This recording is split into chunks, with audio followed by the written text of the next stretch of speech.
Hello and welcome to the Otaku Network podcast. My name is Steve. And I'm David. This is now week 2 of the 2025 winter season. Without further ado, we'll get into episode 3 of Zenshu. So following the success and defeat of the Flying Voids from the previous episode, the last city is once again celebrating with a harvest festival. This time everybody gets dressed up, including Natsuko, and they pretty much cut loose. Which I love her ball gown, by the way. It looked really nice. Well, everybody cuts loose with the exception of Luke. And Memlin. We'll get to Memlin. Luke is uncomfortable. He doesn't deal well with being the center of attention. Unio tries to, get him to kind of relax a little bit and check out the ladies, but Luke is concerned that there could be an attack coming. Using the knowledge of the viewings of the anime, she tells them the next attack probably won't come until it's raining. When they consult QJ, he tells them that it won't be raining for like another month. Regardless, Luke is uneasy. There is a ceremony that's had to give reverence to the soul future by this high priest, who is this kind of living rock being. Natsuko kind of finds it quaint and strange, and Memlin gets summoned by fellow elves who are part of what's referred to as the choir, and they're going to go perform a ceremony for the dead of sorts. We're not given a lot of information on this. So as the celebrations continue, Natsuko ends up wandering around on her own, and she runs into the old goblin who sits down and kind of has an honest conversation with this strange traveler. She's interested in what her prescient ability reveals to her, and she thinks back to all the death and destruction and desolation that befalls Luke if things would have gone as planned. This triggers the introduction of a new character, the daughter of the mayor of the city, whose name is Destiny. Destiny's trying to avoid the richest gentleman within the city, who she has promised to marry in exchange for him to build an orphanage. He's just looking to add another wife to his collection. She ends up running into Luke and using him to hide from this gentleman. Natsuko witnesses this and realizes, hey, I know who this character is. She's the woman that Luke falls in love with. Destiny in the anime is a catalyst for a lot of the tragic and negative things that happen. She usually becomes the damsel in distress that Luke has to put himself into dangerous situations to rescue. We've been seeing flashbacks with her since episode 1, and apparently at some point in the story, she perhaps gets killed, which presumably would drag Luke either further into despair or perhaps to the dark side. So we get introduced to this love interest for Luke. Celebrations continue into the evening, and Destiny and Natsuko meet for the first time now. And within this process of meeting, the Zorg wannabe who she's supposedly going to be betrothed to finds her as well and starts trying to seal the deal. But before that, he tells her that she needs to change how she dresses to match his tastes for the women that he marries. And if she did marry him, she would be his 9th wife. Natsuko, who's, a couple cups in, decides that this is foolish and brings her own viewpoint that Destiny should live by her own desires and own abilities, convincing her that, this guy may be the richest person in the area, but she's not poor either. Instead of sacrificing herself to marry him just so he would build an orphanage, she could just do it herself and live the life she wants to live, which kind of emboldens her. Before anything can transpire from this, QJ suddenly alerts them that there's a void within the city. Before they can begin the search, the high priest shows up, but there are 2 of them, leading them to all realize that one of them must be a void disguised as the high priest. They do the, trick one into revealing its reality, and then it reveals it, and then they fight it, and they win. Natsuko goes into Magical Girl animator mode, and she comes up with a luchador caracal to defeat the void. She wins, exhausts 3 days worth of animation energy, and passes out again, to wake up yet again being cared for by Luke. The rest of the party, including Destiny, show up to see how she's doing. Destiny has taken her own motivation and is manifesting her own destiny by becoming the strong woman that Natsuko encouraged her to be, including cosplaying essentially as the caracal luchador.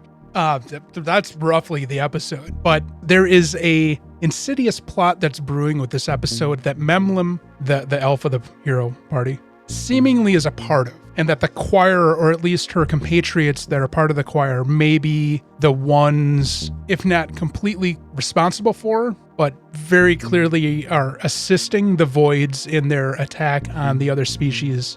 There was a scene where cloaked individuals that very suspiciously looked like the elves had come across the void in a darkened street within the city and performed the magic to transform it into replicating the high priest. And as everybody's celebrating at the end, after Natsuko wakes up from her 3-day coma, Memlin is she's more standoffish than she normally is. Natsuko messing with the timeline is really starting to show. Yeah, because she had mentioned that this infiltration doesn't happen till later on in the storyline of the anime. So we are definitely starting to see the fluctuation of the events. Soon, she probably won't be able to predict what's happening until it's too late, once she recognizes the incident while it's, unfolding.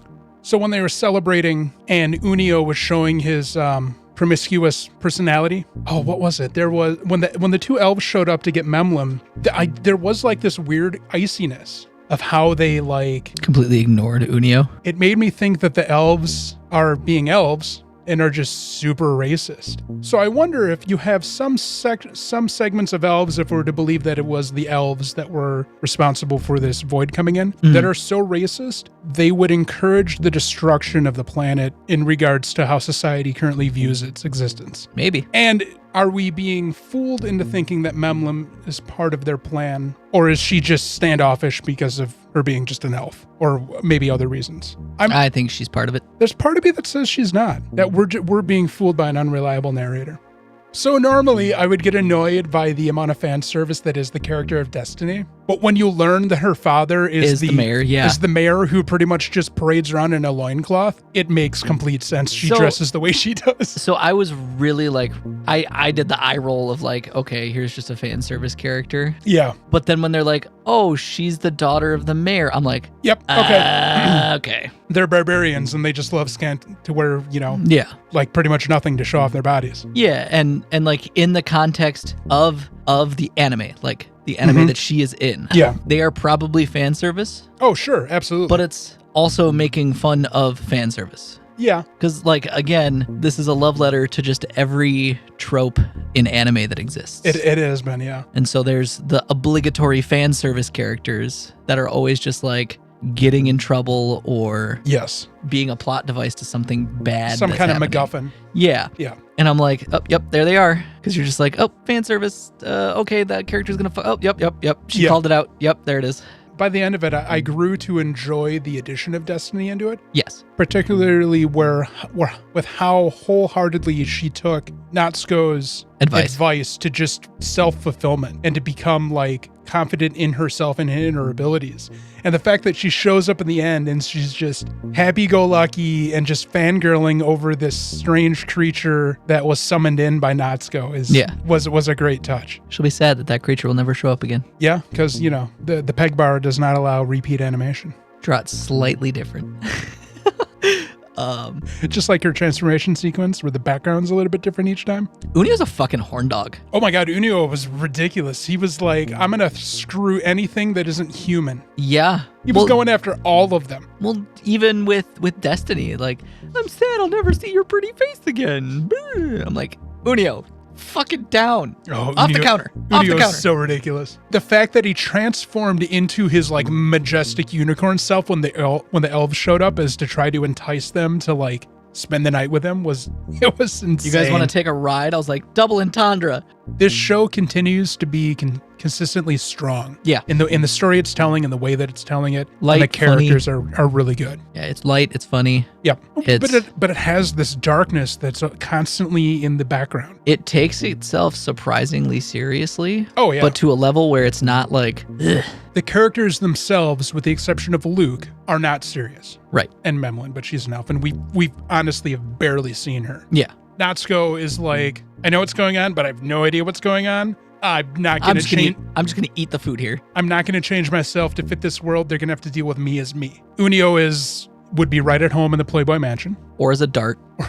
That's right. Oh my god, I forgot about the part where Natsuko threw him into the dartboard. You got a bullseye, mind you, with a unicorn. Yeah, but he was large stuffed animal sized at the time. Still, that was impressive. That was impressive. She threw him from his horn into the dartboard. That was some skill. And Natsuko's really good at darts. And Destiny is an enjoyable character, I feel. She is enjoyable. Funny.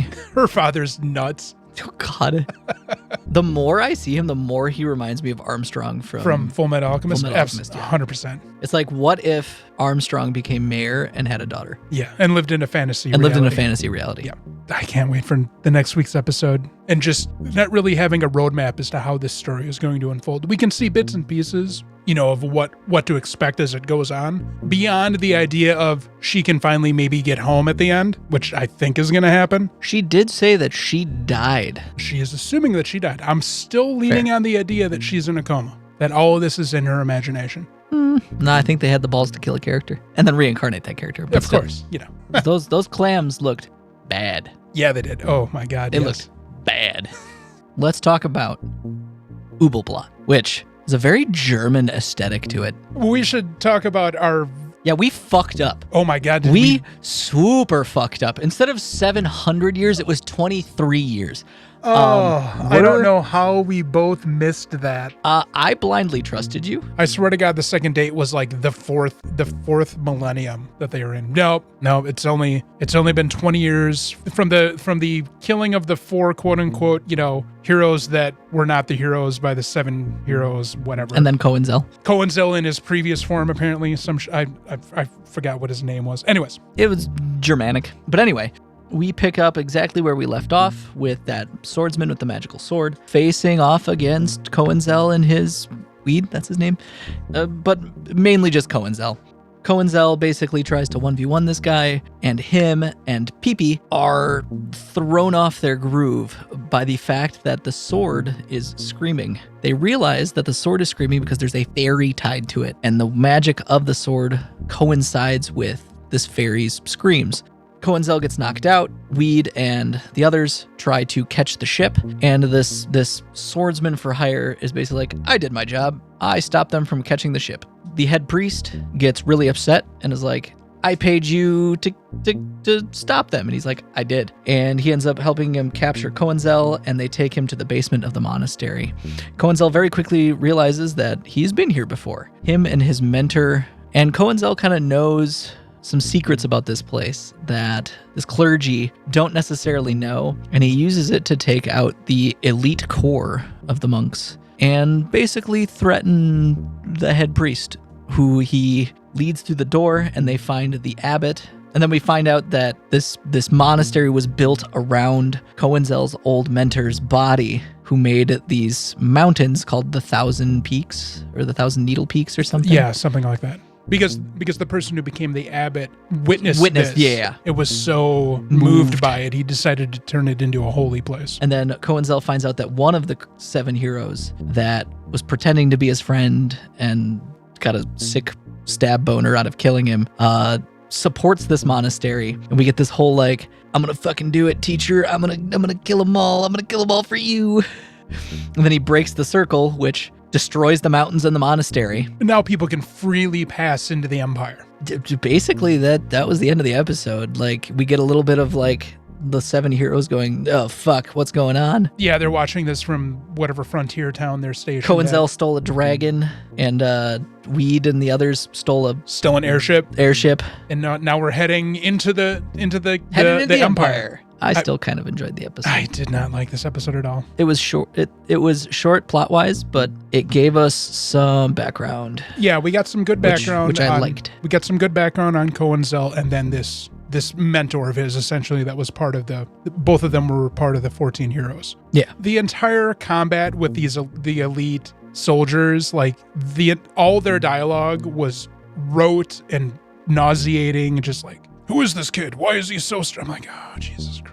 There were too many things in this episode that I think undermined the maturity of what the story is trying to tell and fell back on bad shonen tropes. This head priest is comically villainous and just like over the top in his greed and vileness. Well, on the bright side, he's probably dead now. No, the swordsman abandoned him. No, the swordsman. Oh, I was like, yeah. He said, I'm going to find a new employer. And then all of those peasants were coming to like beat him to death with sticks. Yeah, because the swordsman's like, well, it looks like I need to find a new employer, and turns away. And now I'm assuming that priest is dead, which please be dead. Something tells me we might see him again. Maybe. This dumbass might pop. He's like a cockroach, he feels like. I'm so glad they explained where Koenzel got that goddamn dragon, because suddenly they pan back after the other three are in the airship and then Koenzel's riding this fucking dragon. I'm like, where the hell is this coming from? And then they cut to a scene of like Bob at Bob's Rent-A-Dragon going, I don't know, some kid just came and stole it. I'm like, oh, Jesus Christ. I like to think at this universe there is a Rent-A-Dragon. Didn't it feel like that was just some dude who rented out dragons? Maybe. It could have also been like a section of the monastery. A stable for them. Yeah. I prefer that they don't just explicitly state every single thing. Like, if the dude ran in and be like, one of the battle monks' dragons was stolen because this is the battle monk stable, I'd be like, don't tell me everything. That would be a shonen thing. Yeah. Over-explaining. I am glad, though, that they at least rationalized the fact that there was just a dragon there to be ridden off. Yeah. So pretty much what happened, what we've been able to figure out, and then going back and watching part of the first episode, was these 14 heroes were summoned together by the Emperor to defend the nation against this other nation. This... Wistek. Yeah. Which makes me think that they're technologically advanced. It's making me think that this is taking place into the future of Earth. Maybe. Because it is far enough in the future. That is, from now, almost 2,000 years in the future. Yeah, you may be right on that. Because this may be set in an Earth-like world. It keeps saying AD. And it could be that there was like a big technological buildup, a collapse, and then a reversion back to like medieval-ness. Sure. Because of like the emergence of magic or something like that. I really think that this is like a far future, kind of like in Shadowrun, how there was the emergence of magic and other species-ness, except instead of going cyberpunk, it went... Well, there may have been that cyberpunk period, and then there may have been something that just caused societal collapse. This is Shadowrun, but like 2,000 years later? Yeah. Like, fuck! Everything got fucked up. And they do mention just God. I wouldn't lean too heavily on that one. I mean, in a society like this, you'd think there would be gods. Maybe. You never know. Gods. I don't know. In a medieval period / fantasy, usually there's like multiple gods because they're usually animistic or pantheonic. Am I wrong? No. Even in Lord of the Rings, there is a pantheon-ness in Tolkien's universe. But like, you know what I mean? Yes. Usually there's a wide selection of deities that could be subservient or in a hierarchy. Think though, at this point, we've only been interacting with one group of people who may have their own religious, well, they do have their own religious order, and it may be a monotheistic religious order. Fair. Just like the real world. Fair. There's a lot of strong indications that this could be an Earth in the future. It does feel like it sometimes, yeah. Especially with the heavy, like, actual Germanic influence of a lot of things. I'm like, I feel like it's hinting at something. But I could just be wrong and be giving the show too much credit. But to be fair, though, Germanic names is a common thing in a lot of anime. Right, but I don't know. I feel like we will find out as the series progresses. I feel like the German's more legitimate and not just like made up. The thing that we need to figure out, or that they need to explain before I'm satisfied, is how Koenzel turned from human boy to elven boy in a 20-year period. Alchemy. Human transmutation. Yeah. I don't know. Maybe he made maybe dark elves exist because of like a pact they make. Oh, maybe. Maybe they make he was transformed. Yeah. Yeah, maybe. Like made a blood pact or something. Well, the story hopefully will tell us as it progresses. I would assume it would. I feel like with how much it's referenced, there's going to be this whole big like episode where it's like, and this is how I became a dark elf. Aha. Or as he was like dying, the moon, he like made a pact with the moons or something, and that connection was made.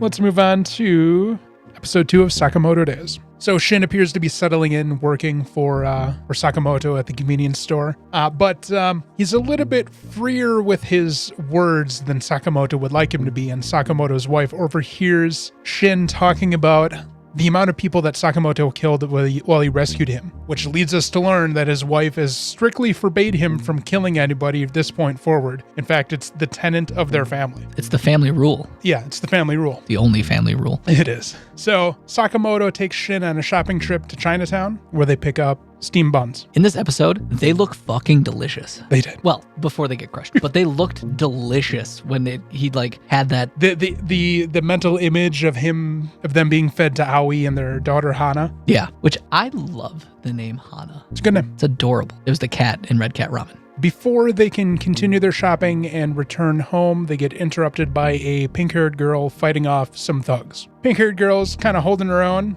but Sakamoto and Shin end up jumping in and helping her fight off these guys. When more guys show up with guns, they end up running off, and they learn this girl's background story. She is the only surviving member of a Chinese crime family, and there is a group of individuals who are trying to take from her the key to access the family's vault of wealth and knowledge. The girl's name is Lu Xiaotang. So this group has hired twin brothers who are murderous assassins. They end up tracking down Lu and the other two because they're together. In the ensuing fight, through Shin's ability to read Sakamoto's mind, we get contrasting worldviews between these bloodthirsty kill at any opportunity of these two giant brothers versus Sakamoto, who now is in this pact with his wife to never kill anybody and to wash away the deeds of his assassin days. She tasked him with helping as many people as he can, which is why he's so generous with everybody in the neighborhood and is always very outgoing.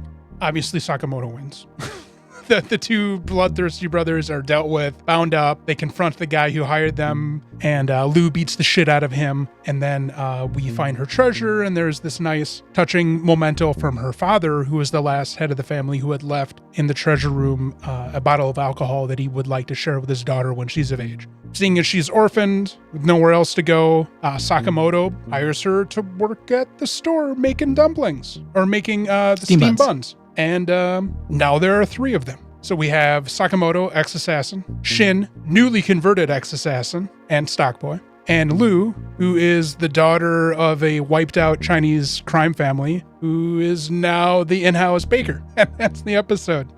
I did like that he goes to Shin like, you're part of this family now. Here's the family rules. Yeah, and it pulled out the book. I was like, that's actually kind of cute. Open up the book. It's a tome, essentially. There's one rule. Yeah. No he has this whole tome. Yeah. And it's just one page with one line of text on it. No killing. I know you don't like the art of this show. Oh my God, I hate the art. I really like the story. It's a not serious anime, and I think it's funny. The whole sociopath assassin brothers was dumb. One of them looked like the Wish version of the Winter Soldier. I didn't like a lot of this episode. I mean, Steve is a shonen. It's supposed to be better than that, though. No, I wanted it to be better. I didn't. I love it. The whole, I don't care if it's Chinatown or whatever, but these dudes are just not going to start guns blazing in the middle of the street in the middle of the day. This isn't Chicago yet. I mean, I do feel like in this world, crime is ramped up really high. Maybe. I don't know. I feel like this is just going to be the fallout of Sakamoto's past. And he's always going to be dealing with like somebody he wronged, or he's gonna like. Well, this was just or he's gonna accidentally himself into a situation. This wasn't accidentally himself into it, but we set up at the end of the episode that there are people that are actively searching for him because of this incident now. Right. Where they have dossiers essentially on these three people suddenly. I think the focus of the show is gonna be either accidentally or because of his past, he gets put into these situations. Which I feel like that's the whole manga. I just hope it's not going to be a situation where it's consistently just one group of people that are fucking with him. I think it's going to be a different group of people every time. I'm kind of hoping so. I think based on the last 2 episodes, the group that fucks with him will just keep changing. Yeah. And will get either wiped out or hurt so bad that they're going to wish that he didn't hurt them so bad. They will learn the lessons of their ways. Yes. Because Sakamoto can't kill anybody. I like how he said all of them were non-lethal. Oh, yeah. Like right away when Shin was like, you killed a bunch of guys. And his wife's like, fuck did he say? Everything was non-lethal. I also like how anytime Shin pisses him off, he immediately imagines killing him. Yes. And Shin's just, why do you keep imagining killing me? Yeah. He was like, could you please stop killing me in your head? The background scene of his wife giving him the ultimatum when he showed up with blood on him in a Christmas present that he bought with essentially blood money was good and bad at the same time. The fact that she threw herself off of that cliff immediately makes me question what type of character she is ultimately, if she's willing just to kill herself to prove a point to him. I think I'm sure she entrusted in his abilities. I think she was definitely proving the point that you can't let me die. Yeah. So you shouldn't So kill you anybody want to else. apply that same feeling that you have about me to literally everyone. Oh, she laid that out for him. She said that. She tells him that, yeah. But I don't think she did that as like there's a chance I'm going to die. She knew she wasn't going to die. Like, she knew Sakamoto. I still thought it was a bit ridiculous. I felt like it was a good way to show Sakamoto that, like, his care for her should be applied to everyone. Oh, yeah, no. Everything. I'm just saying the act itself, not the reasoning behind it. I think the act itself was a terrible representation of her message. Yes, there is a lot of make-believe and distancing yourself from reality within this show, obviously. But we have this moment of humanist connection between his maybe wife at that time, maybe they were dating at that point, and him to teach him a lesson. And I again had to pull myself out of reality to deal with the situation. I had to suspend my belief in a point within this show where I shouldn't have had to suspend my belief. I guess I watch so much shonen that I didn't need to. Because, like, I have still watched more shonen than you have. Keep that in mind. Well, right, but I actively enjoy it. And, like, so you're telling me that when Sakamoto gets kicked at mock Jesus? That's a different scenario, because that is a segment of the story or of the show where you're expecting over-the-top psychotic behavior and superhuman strength, not this tender moment of conviction for life. I guess it was easier for me to suspend my belief. It's not that I couldn't suspend my belief. It's that I didn't like being forced to do so at that moment. I thought it took away from what was trying to be told. I'm really enjoying this show. I didn't like this episode at all. I liked this episode a lot. I thought it was fun. I really like the Lou character. Mm-hmm. I think she's going to be a great addition to I think she'll be fun. The team. I didn't like her at first, but I like that she grew over the course of the episode. She absolutely grew, and that's what got me. The whole moment with her reading the note left to her by her father sealed for me that she is a really good character that I can enjoy. She was dropped in a situation that I didn't necessarily like. Not that it was her fault, but I just thought the entire circumstance around her was too over the top. You know, the situation with Shin was more believable than her situation, but I think she's a better character than Shin. Actually, I don't like Shin, actually. Bridget doesn't like Shin either. She watched the first episode, and I'm going to see if she watched the second episode when I see her later. I think part of it is his looks. He looks like Trunks, and I don't like that. I don't like that at all. I don't know. I don't think he looks like Trunks. I feel like he looks more like Edward from Full Metal Alchemist. I feel like he looks like an older Edward. Yeah, the artwork is noticeably bad. Like, I like the characters. It's just sometimes it's like they've never seen a gun before in their life. Just the way that some of the characters hold their guns, and it feels really bad and looks bad. I don't know.